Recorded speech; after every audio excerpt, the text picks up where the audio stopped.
Okay, so this was me giving a presentation at Buckingham Palace a few years ago, and this was my slightly insane calendar from the same time period. I was working as a surgeon, running an interview business, and raising money for a second company, while also doing a ton of stuff outside of work to boost up my CV for orthopedic training. It was a pretty crazy time of my life, and it forced me to become really organized and efficient. There was no toxic productivity hacks, just me organizing my calendar in a way that worked best for me. Now, since then, I've read pretty much every book and research article out there on productivity and time management. And so today, I thought it would be pretty fun to walk you through exactly how I plan and schedule my calendar for the week to get as much out of my time as possible while also leaving time free for actually enjoying life. I'm going to be covering all the rules and systems that I use to structure my calendar for the week ahead, and I'll be highlighting any evidence-based tips behind these. Hopefully you can use this process to go through your own calendar for the week ahead, and I usually do this on a Sunday so that I have my whole week planned out in advance. So hit that subscribe button and let's get going. Okay, so the first thing I'll do when building out my calendar for the week ahead is to be aware that my energy levels tend to ebb and flow each day. I get my best work done early in the morning. Assuming I'm getting up at around 6:30 or 7, I'm at my peak at about 10 a.m. and then around midday I start to tire. This is due to our body's circadian rhythm and insulin secretion around meal times, which causes our alertness to waver. In addition to my body's natural fluctuation of energy levels, I'll also find that if I'm really focusing and concentrating or making lots and lots of decisions, then I'll start to fatigue, and this can lead to me giving in to distractions and temptations like switching on the TV and starting to procrastinate. This is something in psychology which is known as decision or ego fatigue, and it's outlined by psychologist Roy Baumeister in his book Willpower. In the book, Baumeister states that our daily willpower supply is limited, and once you've used all of your good decisions, you're done for the day. Now, I like to think of my daily focus or willpower to work and study a little bit like a stamina bar in a video game. Once you've used it up, your character will just collapse, and you then need to wait for your stamina to replenish. This means that as the day progresses, I'm more likely to get distracted away from work as my willpower has depleted. Baumeister tested this with a study where all participants were exposed to the tempting smell of freshly baked chocolate cookies. Some of the participants got to actually eat a cookie, while others had to eat radishes. In the subsequent exercises where the participants had to solve geometry puzzles, the radish eaters quit 12 minutes earlier on average. They'd spent so much of their willpower fighting against that cookie smell that they just couldn't exercise as much self-control to work later on. So keeping in mind that my best work gets done in the morning and I'm more likely to become distracted and want to play PlayStation as the day progresses, I'll tend to plan my day around these natural energy fluctuations. If I need to get some really important work done, I'll time block it into my calendar for that morning slot when I know the work will be getting my best. This might be something like studying for an exam, getting an important task done, or doing something that I might otherwise procrastinate about. In my calendar, I'll time block out this morning session every single day and make sure my team know not to disturb me when I'm getting deep work done in these morning sessions. This is something that Jeff Bezos recommends in his book Invent and Wander. He suggests that executives are paid to make important decisions, and making just 3 high-quality decisions per day is much more impactful to Amazon than trying to do too many things or to try and make decisions when you're tired. This also emulates legendary investor Warren Buffett's philosophy, as he says that he tries to make just 3 good investment decisions every single year. So,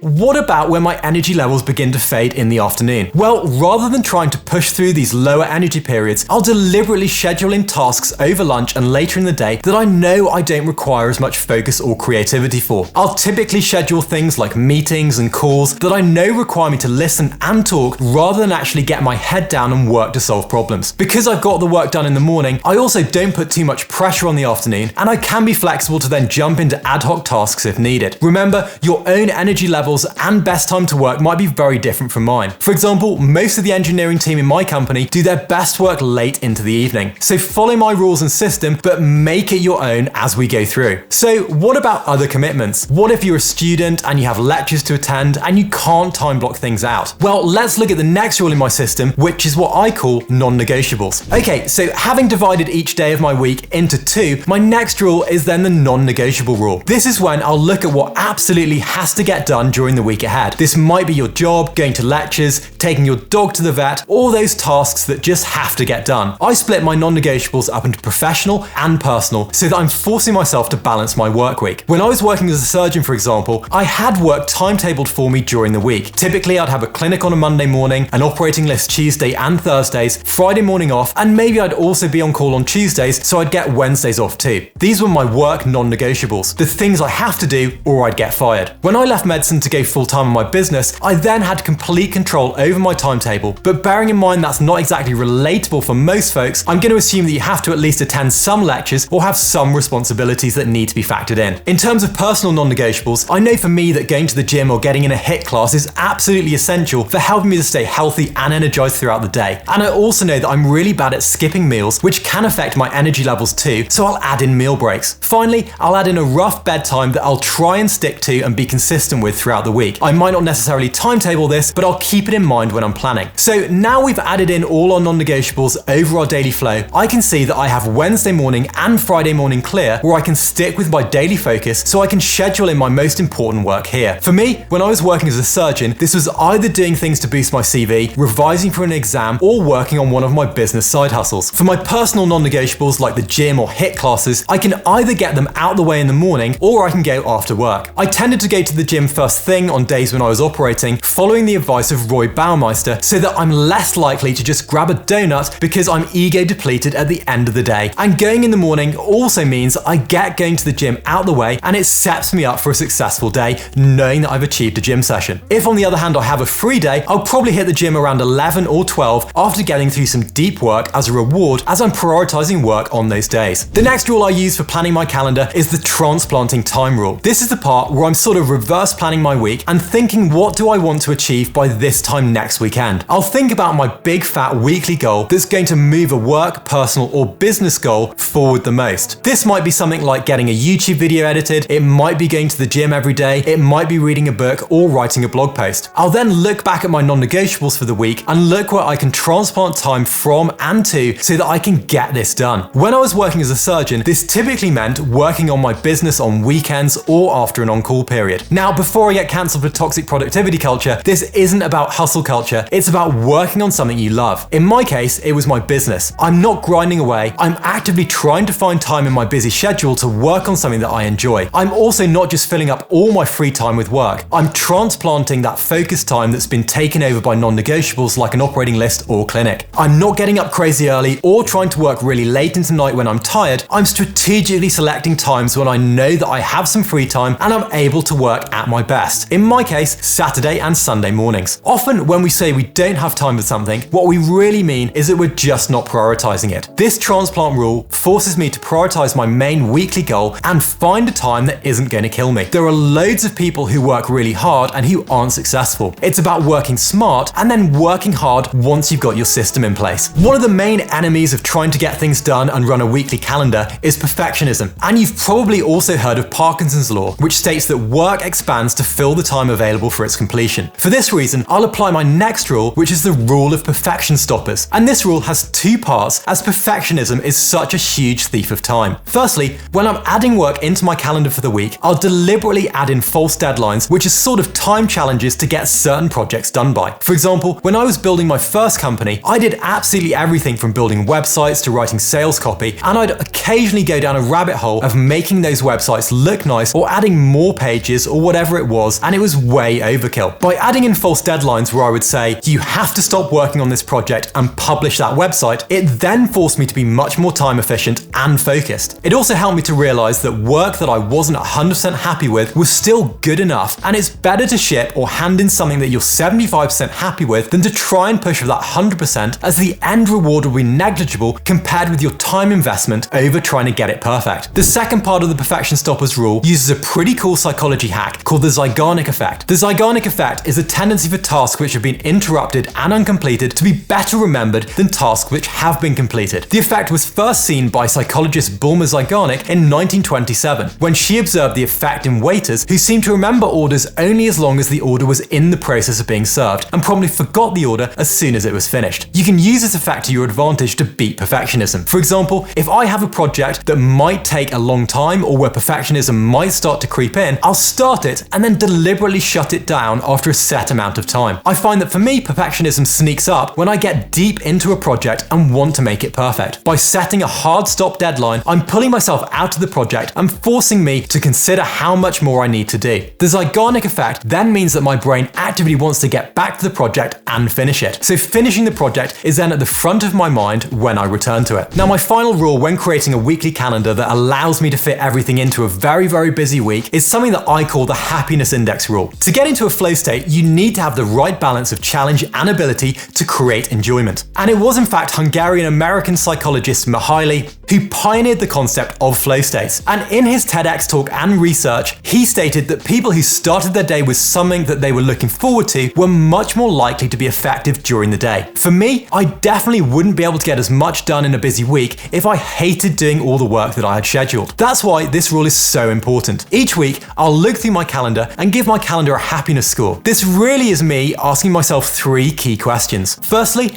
am I looking forward to the week ahead? Secondly, am I excited about the things I'm working on? And finally, have I left time for fun things? This last point might just be me grabbing a coffee at lunchtime, socializing with friends, or learning something new that challenges me. All of these things will help to get me into a flow state during the week and stay productive, even if things are really busy. It's also worth mentioning that I'll deliberately leave empty time where possible in my calendar. This flexibility means that even if I know there's lots to do, I'm not getting productivity guilt about not working on things, and I'm very happy to be intentionally lazy as I know I'm refilling my willpower and stamina for the following day. Now, we've dived into some big planning and productivity tips in this video, and I have some great videos diving more into productivity that you might like to apply to your own week and calendar, which I'll pop up here. As always, thanks so much for watching and for subscribing. I really hope that this video helps you to get more out of your week, whether that's studying with a full-time job or working on your side hustle. Enjoy whatever it is you're working on, and I'll catch you again next time.